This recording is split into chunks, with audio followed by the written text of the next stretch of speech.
Tim, now, Sir Roger Moore said in a recent interview that I've always envied Dirk Bogarde, who as a child was encouraged to keep a diary. Having those diaries to hand allowed him to create very interesting autobiographies. So how important is it for us to record our past for the future, and do we keep diaries? And did we?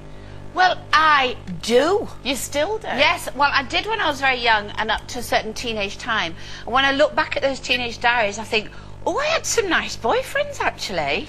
You've forgotten? I've forgotten, yeah. To get the nice ones, that's the funny thing about they were nice. it. And then I stopped, so obviously got dumped or something, but I stopped them. Didn't write them for a while. And then in 1970 I started again. So I still write diaries now. It's like it's therapy, you see. I see it as therapy, and I've got pages and reams of it. Well, every day? Do you do it every day? Every single day, all about you lot. Oh yeah. Every day is a page like that, big page like that, every single day of my life. A big page like that, or a big page like that? No, big page like that. Like that? Yeah. And every day. I do. Would you publish any of it? I don't think I could, to be honest. Really? But I look back at through the dreaded marriage time. I did loads and loads of stuff, and that was really horrible because there was one actually. It was quite sad. I look back because I do look back at it and try and learn from it. And it said, "Please, somebody help me and get me out of this marriage." Oh. And I thought, how sad is that? Whoever she is, that's really sad, isn't it? Should have left it open for Ken. Yes, please get me out of this. But then, and I thought that was quite sad when I look back at that. But then now I do them for my Keely and my grandson, and I put at the end, you know, when you read this, whenever I'm not around anymore, just remember I love you with all my heart. You make my heart beat every day, and that's what I put. And so that I do it for that now. But I just think it's very good for you because you know when you're angry you can get it out of you, and when you're unhappy you can get it out of you. And I do it for visualization as well.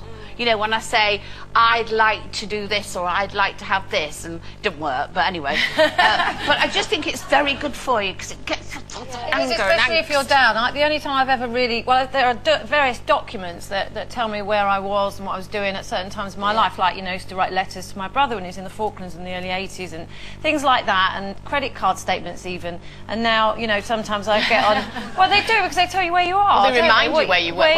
Where you're hanging out, exactly. What you spent all your money on. And now, you know, I go on Twitter now, and there's kind of a little kind of record of stuff on there. So there's all those things. But just like you, the only time I kept a real sort of journal diary thing, a real intimate thing, was when I was really unhappy. And that was, you know, during my marriage and at the end of it. And I've looked back at it as well, and I've thought, who is that person? It is. I mean, it really is. You look back and you go, who was that writing that? That's not me now. And it's almost like, you know, you can't really remember it being that awful, but at the time, absolutely it was. And I mean, there's reams of it. There's just, well, I mean, it's I think it is like a depressing. therapy. I wrote a diary from being very small, so it would have basic things like went to see my nan, took the dog for a walk, and it was every day, you know, one of those 5-year ones, and I got into the habit of it. But as I got into my teens, it was kind of like therapy, you know. I'd start to write things cryptically. I drew a rocket. When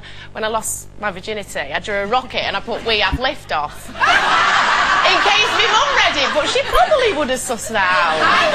Definitely. I thought I was being so smart, but I think mine was just 3 stars. 1 star for a kiss, 2 stars for something else. Oh yeah, 3 base stars 2, for base 3. Wham bam. I thought you'd only given him 3 stars. No, it was that meant bingo. But I did it up until my 20s, and it did become therapy. But I got rid of them all. When I met my husband, I thought I don't want him to read any of this stuff, so I actually burnt them all, and I regret that now because the husband's gone.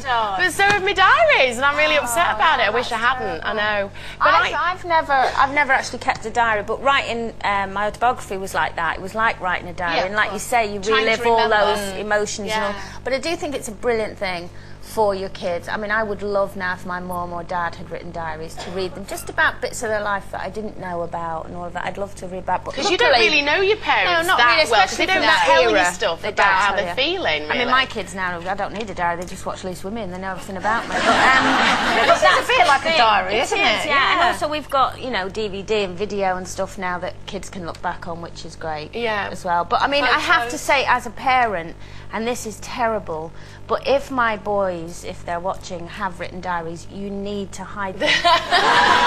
What do you mean? If they were on the bed, it'd be one of them. No! Oh, I'd need to know. I'm sorry. Well, then keep it out my view. You can't do that. I can't promise them. What if there's a rocket and a thing going on? What do you do then? No, they tell me about the rocket. That's all right. All right. They were open enough to tell you stuff like that. Oh, that's quite good. But Kira one day, I mean, she's only 7, but recently she was sitting there a few weeks ago and she was writing for ages. And normally she'll say to me, you know, she'll let me see. And I was, what are you writing? She's going, you can't see, you can't see. And then she folded it up and put it in a drawer and she said, you can't read that. And I waited till she was asleep. No, but let me explain. It's because I was worried then, because normally she lets me read everything, and I thought, what if she's really worried about what she's been bullied at school? Yeah, no, I and can she's understand that. And I was terrified because she was so serious and so secretive. And I mean, luckily, you know, there wasn't a rocket on it when I did read it. She is only how old after 7. all? Okay, good. No, never know. Okay, well, you were just being cautious. It's a good excuse. Yeah, and it was actually a lovely letter to her little grandma. Oh, bless her. All right.